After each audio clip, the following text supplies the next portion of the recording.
Hello everyone, welcome back to our my new blog. আর আজকের ব্লগটা কিন্তু আমি সকালে মন্দির থেকেই শুরু করলাম। সকাল সকাল ঘুম থেকে উঠে সব কাজ কমপ্লিট করে চলে এসেছি স্নান করে পুজো করতে। আর এখানে দেখো সব বাজার কিন্তু আগের দিন রাত্রেই কমপ্লিট করে রেখেছিল। আজকে হচ্ছে শনিবার, বড় ঠাকুরের পুজোর দিন, আর সঙ্গে হবে সত্যনারায়ণ পুজো। তাই কিন্তু বাড়িতে সবই বাজারঘাট করা প্রায় কমপ্লিট হয়ে গেছে বললেই চলে। আর এইদিকে দেখো আমি এই বাসনপত্র কিন্তু আগের দিন রাত্রেবেলায় সব ধুয়ে মেজে রেখে দিয়েছিলাম। আমাদের দেবাংশী যেহেতু অনেকটাই ছোট, তাই ওকে নিয়ে সব কাজ একদিনে সামলানো খুবই কষ্টকর হয়ে যায়। তাই কিন্তু কিছু কাজ আগের দিন করে রেখেছিলাম আমি আর আমার শাশুড়ি মা মিলে। পুজো কমপ্লিট করে আমি কিন্তু চলে এসেছি এবার ঘরের বিছানার বেড কভারটা চেঞ্জ করে নেব। আজকে বিছানাটা তুলতে একটু লেট হয়ে গেল, কারণ দেবাংশী ঘুমিয়েছিল আর ওকে ডিস্টার্ব করলে আমাদের কাজের ডিস্টার্ব হতো, ওই জন্য ওকে আর আমরা কেউ জ্বালাইনি। তাই ও যতক্ষণ সকালে ঘুমিয়েছিল ততক্ষণ আমরা তাড়াতাড়ি কাজবাজ করে স্নান কমপ্লিট করে নিয়েছি। ও এখন ঘুম থেকে ওঠার পরে আমি বেড কভারটা চেঞ্জ করে নিচ্ছি। আর এই দেখো আমার ঘরের দেয়ালের কালারটা দেখেছো, এটা কিন্তু আমার বর উস্তাদি করে একাই করেছিল, সেটা তোমাদের আগের দিন বলেছিলাম একটা ব্লগে। আর এই দেখো দেবাংশী কিন্তু ঘুম থেকে উঠে অনেক দুষ্টুমি করতে ব্যস্ত। আর বাড়িতে যেদিন অনেক কাজ থাকে সেই দিন কিন্তু দুষ্টুমি একটু বেশি করে, কিন্তু আজকে দুষ্টুমি করলে ওকে সামলানোর জন্য অনেক মানুষ আছে। কি আজকে কিন্তু আমাদের বাড়িতে বেশ অনেক লোকজন আসবে। আর আজকে কিন্তু আমার এই ব্লগে আমার ছোট বোনকে মানে তোমাদের টিয়া পাখিকেও দেখতে পাবে। এবার চলো, অনেক বকবক করা হলো, এবার তাড়াতাড়ি করে দেবাংশীকে খাবারটা খাইয়ে দিই, কারণ এরপরে বাইরে কিন্তু আবার অনেক কাজ আছে। আসলে বুঝতেই পারছো বাড়িতে যেহেতু পুজো বলে কথা, কাজ তো অনেক আছে, কিন্তু ওকে খাওয়াতে বসলে যে কতটা সময় চলে যায় আমার, সেটা তোমরা ভিডিও দেখেই বুঝতে পারবে। খাবার তো একদমই খেতে চায় না, আর খাওয়ার থেকে দুষ্টুমিটা দেখো বেশি করছে। কিন্তু এইদিকে আমি তাড়াতাড়ি করে ওকে খাওয়ানোর চেষ্টা করছি, কারণ এখনই বোন চলে আসবে, ফোন করেছিল, টোটোয় উঠে গেছে। আর এই দেখো খাওয়াতে খাওয়াতে কিন্তু ভাই আর এখানে আমাদের বোন মানে আমার ছোট বোন চলে এসেছে। খাওয়াচ্ছিলাম, হয়নি, এখন খাওয়াবো। কি এনেছে দেখি, কি এনেছে মনি, দেখাও কি এনেছে দেখি একটু। আমাকে একটু দাও বাবা, আমি একটু খাই, আমাকে একটু দাও। দেবে না আমাকে? দেবে না? দাও একটু খাই, দাও। মনিকে একটু খাই দাও, মনিকে দাও একটু। আমাকে দেবা? মনিকে দাও একটু, মনিকে দাও, মনি খাবে তো, দাও। এই তো। কি বলছিস, কি বলছিস বল। কার? তোর? এইদিকে দেখতে দেখতে কিন্তু ঘড়ির কাঁটায় 12টার বেশি বেজে গেছে। তাই কিন্তু দুপুরের খাওয়ার দায়িত্ব আজকে আমার বোনের ওপরে দিয়েছিলাম। কে খাইয়ে দিয়েছে মামাম আজকে?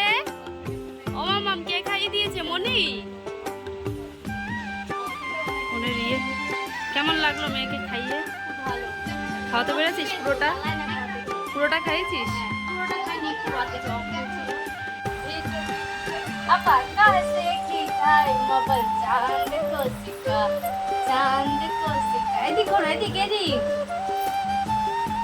দেখেছো তো, ওর মাসি গান করছে আর ও কিন্তু নাচ করছে। আসলে এরা দুজন থাকলে যে কি দুষ্টুমি করে, তাই বোনকে বললাম তোরা দুজন মিলে ঘরে বসে দুষ্টুমি কর, আর আমি গিয়ে তাড়াতাড়ি পুজোরটা গুছিয়ে ফেলি। পুজোর পরেই যেহেতু পুজো হবে, তাই ভাবলাম তাড়াতাড়ি পুজোর জিনিসগুলো আগে গুছিয়ে রাখি। এই দেখো পুজোর এখানে এসে দেখি আমার যা আর আমার শাশুড়ি কিন্তু অলরেডি গোছানো শুরু করে দিয়েছে। আর এই দেখো আমার বড়মশাই কিন্তু কাজে লেগে গেছে, ওখানে বেলপাতা ছাড়িয়ে দিচ্ছে আমাদের। আজকে আমরা বাড়ির সবাই উপোস ছিলাম, শুধুমাত্র আমার শ্বশুরমশাই বাদে। আর এই ভিডিওটা কিন্তু বেশ কয়েকদিন আগের, দেবাংশীর বাবা যখন বাড়ি ছিল তখনই কিন্তু আমাদের পুজোটা করা হয়েছিল। তারপরে এখানে আমাদের ঠাকুরমশাই চলে এসেছিল, তাই কিন্তু একটু দেবাংশীকে নিয়ে বাইরে বেরিয়েছিলাম পুজোর ওখানে বসাবো বলে। তো এখানে দুটো বাচ্চাকে দেখে দেবাংশী আর যাওয়ার জন্য রাজি হচ্ছিল না। ওর দুটো দিদি আর একটা বোন ছিল, তাই তাদের সঙ্গে খেলার জন্য ব্যস্ত হয়ে গেছিল। ঠাকুরমশাই সব গুছিয়ে ফেলছে আর আমিও সঙ্গে হাতে হাতে করে একটু গুছিয়ে দিলাম, কারণ পুজোটা যত তাড়াতাড়ি হবে ততই ভালো। আসলে ঝড় বৃষ্টির দিন তো কখন বৃষ্টি আসে বলা যায় না, তাই পুজোটা আগে কমপ্লিট হয়ে গেলে একটু সবাই নিশ্চিন্ত হয়। তাই কিন্তু হাতের সাথে সবাই গুছিয়ে নিচ্ছিলাম পুজোটা যাতে তাড়াতাড়ি হয়ে যায়। তারপরে কিন্তু ঠাকুরমশাই চলে আসার পরে আমরা সবাই মিলে পুজোয় বসে পড়েছিলাম। তারপরে এখানে কিন্তু আমাদের দেবাংশীও আমাদের সঙ্গে পুজো করতে বসেছিল। আর দেবাংশী কিন্তু এতক্ষণ একা একাই নমস্কার দিচ্ছিল, কিন্তু ক্যামেরা অন করতে দেখো আর করছে না। আর আমাদের পুজোটা না 3টের পরে হয়েছিল, তাও দেখো কতটা রোদ্দুর উঠোনে পড়েছে এখনো। ওপরে কিন্তু তাঁবু ছিল, কখন বৃষ্টি আসে বলা যায় না, তাই কিন্তু সকাল সকাল আগে তাঁবুটা টানিয়ে নিয়েছিলাম।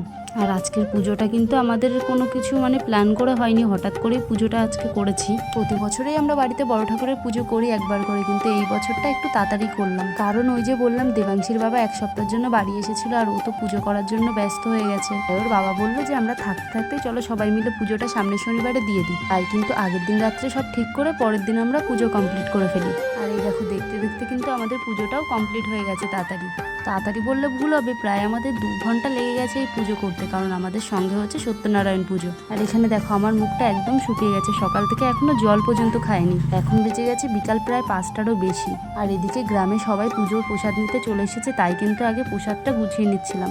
আর এইদিকে কিন্তু আমার শ্বশুর মশাই ছিন্নি মাখছিল গাবলায়। আর এই দেখো আমার এই বড় মশাইয়ের মুখটাও কিন্তু একদম শুকিয়ে গেছে, সারাদিন উপোস থেকে ওর মুখের দিকেও আর তাকানো যাচ্ছে না। কিন্তু ওকে বললাম একটু প্রসাদ খেয়ে নিতে, কিন্তু ও তো এখন খাবেই না, আগে সবাইকে প্রসাদ দেবো তারপরে ও খাবে। দেবাংশী তো আজকে অনেক দুষ্টুমি করছে, একবার ঘরে একবার বাইরে, ও যে কি করবে ও নিজেই বুঝতে পারছে না। ও কিন্তু একটু আগেই ঘরে ছিল, আবার যে কখন বেরিয়ে গেছে আমি নিজেই জানি না।